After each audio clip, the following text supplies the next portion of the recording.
स्वागत है आपका एग्ज़ाम हिस्ट्री 24 यूट्यूब चैनल पर। दोस्तों, आज हम आपको सीटेट जुलाई 2024 के लिए सीटेट का जो कंटेंट करा रहे हैं उसकी नेक्स्ट वीडियो है। इसमें हम आपको आज नई शिक्षा नीति के बारे में बताएंगे और इससे भी एक प्रश्न पूछा जाता है। समझ लेते हैं न्यू एजुकेशन पॉलिसी क्या है। ठीक है, तो नई शिक्षा नीति 2020 नई शिक्षा नीति 2020 से प्रश्न पूछा जाता है। तो नई शिक्षा नीति, पहले इसका बेसिक समझ लेते हैं। तो नई शिक्षा नीति 2020 भारत सरकार द्वारा 29 जुलाई 2020 को घोषित की गई। यानी इसकी घोषणा कब की गई?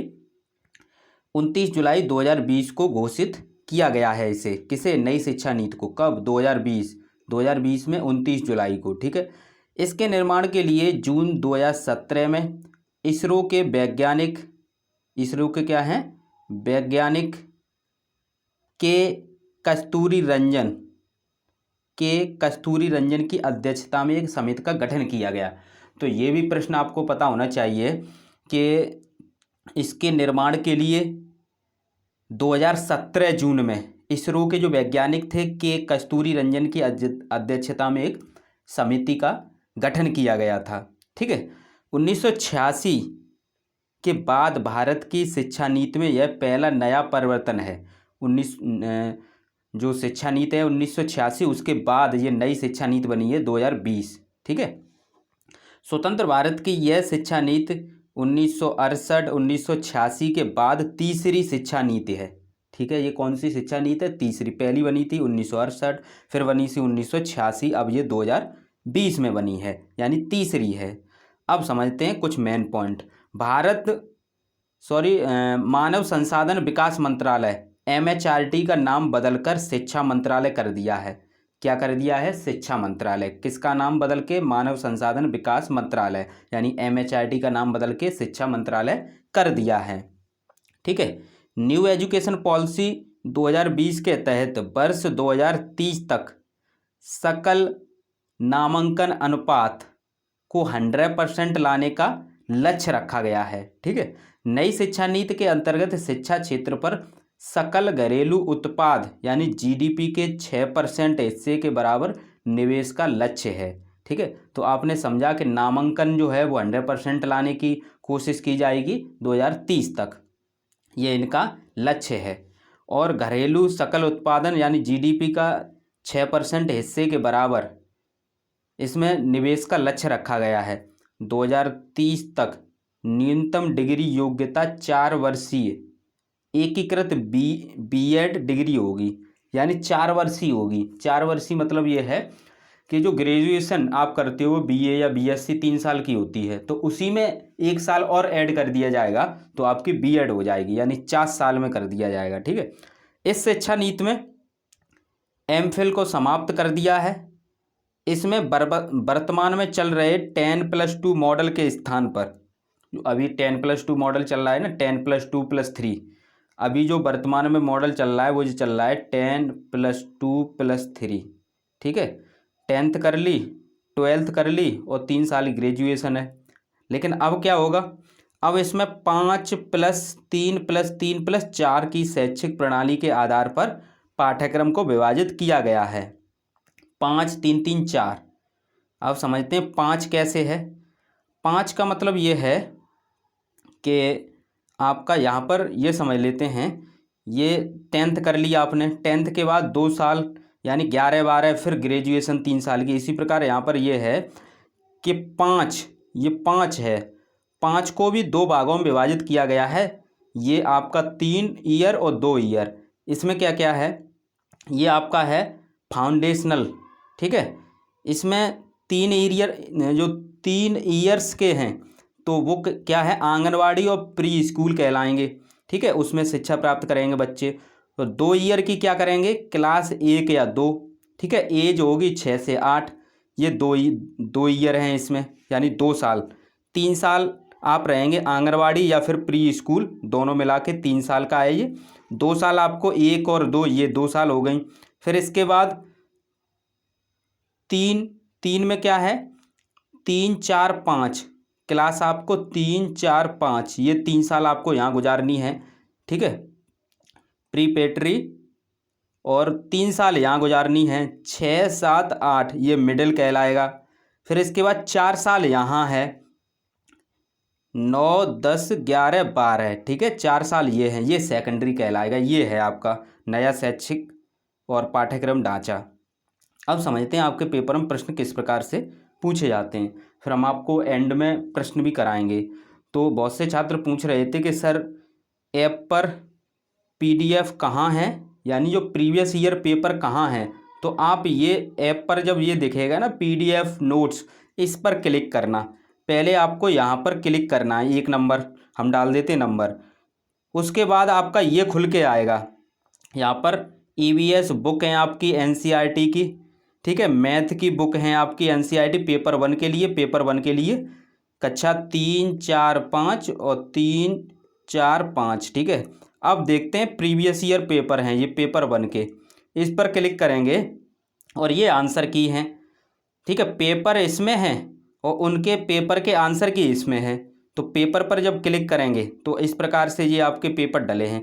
इस पर खोलेंगे, ये फ्री हैं, ऐसा नहीं कि सर कुछ पैसे लग रहे हों, ये फ्री हैं आपके, क्योंकि डायरेक्ट यहाँ कोई पेमेंट का ऑप्शन तो नहीं निकला, तो पेमेंट का है ही नहीं, तो ये फ्री हैं सभी, ठीक है। और भी डाल देंगे, समझते हैं। जो प्रश्न आपके पेपर में पूछे जाएंगे, अभी बेसिक नॉलेज हमने आपको दी है। तो राष्ट्रीय शिक्षा नीति 2020 संप्रत्ययी समझ, संरचनात्मक समझ पर बल देती है, ठीक है।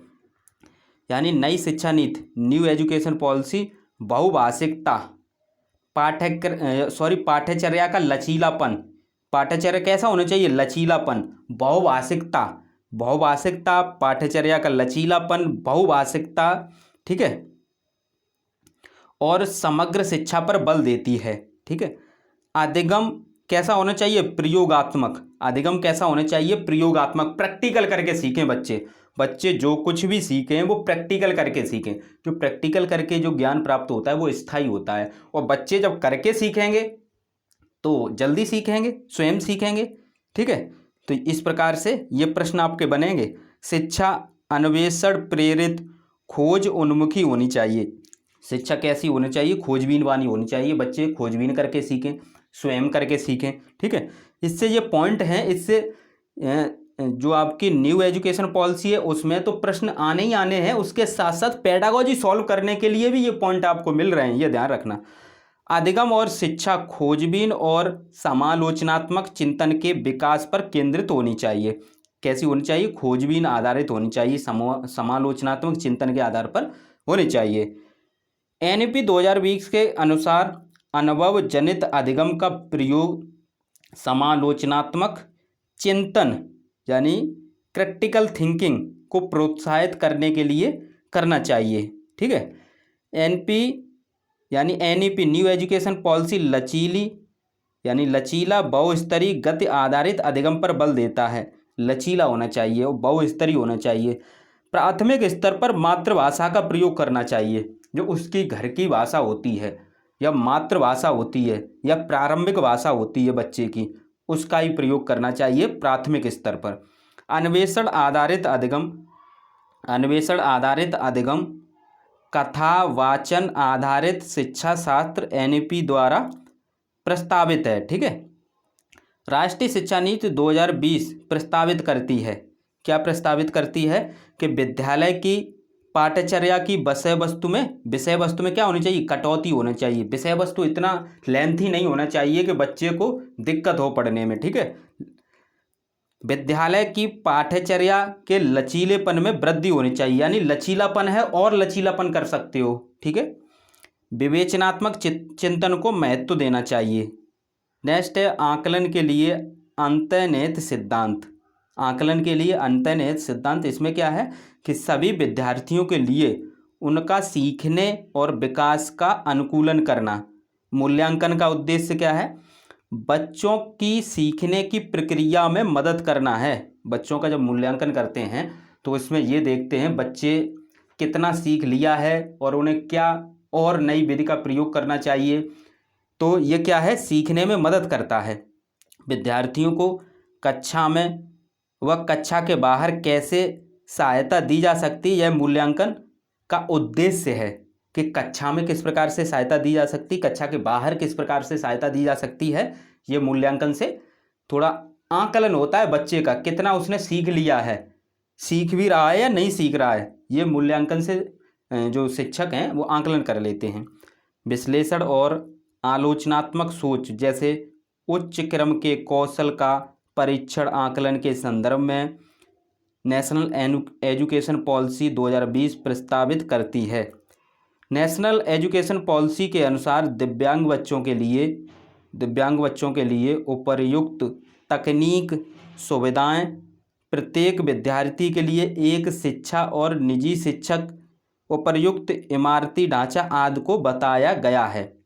यानी जो आपके दिव्यांग बच्चे हैं उनको क्या है, आप तकनीक प्रोवाइड करा दें, उपकरण प्रोवाइड करा दें, या विद्यालय में उन्हें कुछ सुविधा दे दें, लेकिन एक साथ शिक्षा दें, ये महत्व है। सतत मूल्यांकन होना चाहिए, बच्चे का क्या है, सतत मूल्यांकन होना चाहिए। मूल्यांकन का उद्देश्य बच्चों की सीखने में मदद करता है।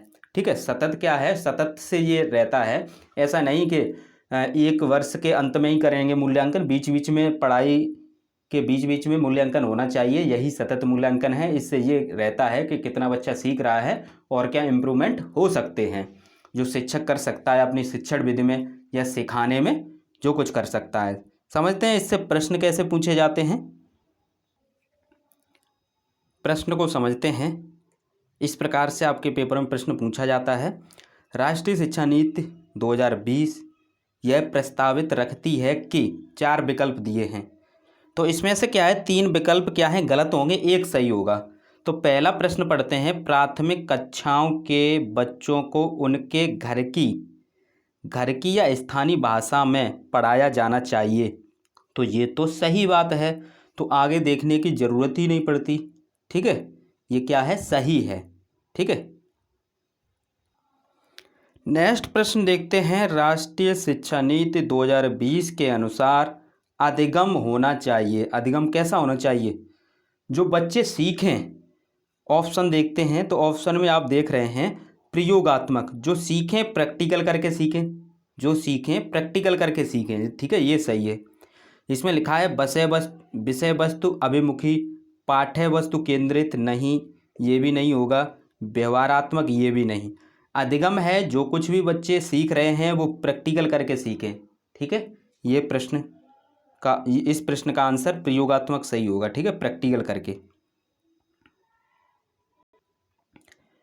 नेक्स्ट प्रश्न समझते हैं। राष्ट्रीय शिक्षा नीति 2020 के प्रस्तावित करती है, 2020 क्या प्रस्तावित करती है, तो आप देखेंगे पहला दिया है। इसमें क्या होता है, ये 4 आपको ऑप्शन दिए हैं, इसमें से आपको क्या बताना है, इसमें से प्रस्तावित करती है, तो इसका मतलब ये सही कौन से हैं, और फिर ये आपके ये हैं पहला, दूसरा, तीसरा, चौथा, कौन सा सही है ये आपको देखना है।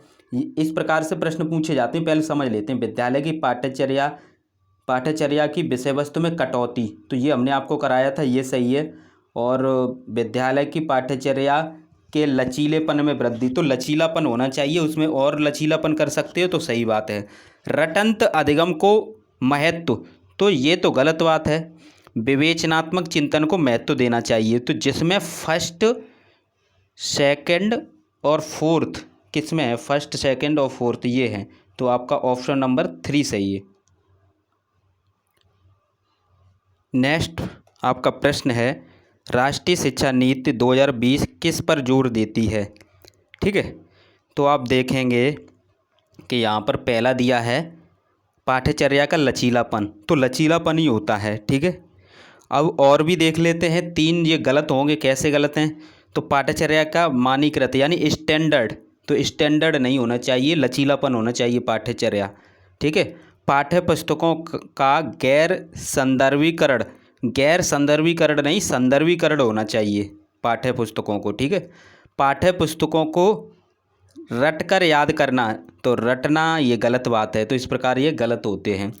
तो पेपर आप प्रीवियस ईयर ऐप से कर सकते हैं, और लिंक डिस्क्रिप्शन में है ऐप की, वहाँ से आप ऐप डाउनलोड कर लें और पेपर लगाएं। और भी पेपर हम डाल देंगे, जितना आप प्रीवियस ईयर पेपर लगाएंगे उतने ही आपके अंदर समझ डेवलप होगी और पेडागोजी सॉल्व करेंगे। कंटेंट की हम 2-3 वीडियो और बनाएंगे तो आपका कंटेंट कंप्लीट हो जाएगा। ठीक है, थैंक यू दोस्तों।